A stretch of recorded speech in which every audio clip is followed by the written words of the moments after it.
Hey everybody, and welcome back to Let's Talk LGBTQIA plus Deities, Part 5. Today we're going to be talking about a god of flowers, of beauty, love, fertility, music, and dancing, partying, and male escorts. So we're talking about the Aztec flower prince, Xochitl.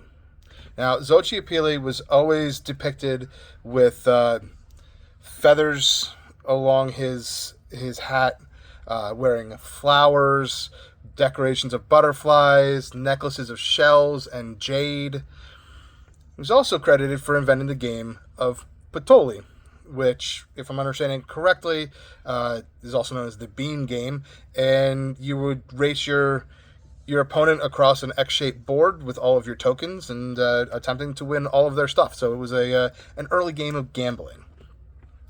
In ritual and celebration, people would drink pulque in his honor, pulque being the predecessor to tequila and mezcal.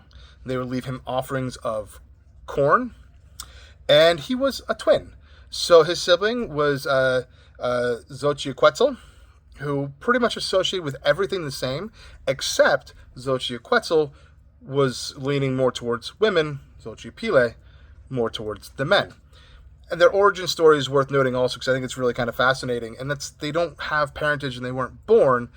They came from a goddess, Chalchiotlique, who was the Aztec water goddess, and during the mythology of the fifth son, she and all other Aztec gods self-sacrificed and were eventually were reborn and came back as most of them themselves. However, Chalchiotlique decided to abandon water and came back as the twins of love. So this was a god who was historically known to be associated with homosexuality. It's not one that we see coming into play in more of the neo-pagan aspect. This is one that's always kind of been around. And at times it's been difficult for Xochitl's story to come forward because there was a lot of religious people who came to the area that tried to erase his story. Thankfully, unsuccessfully. And I want to do a quick shout out to the Storytime guy over on the Clock app, because that's where I got most of the information for today.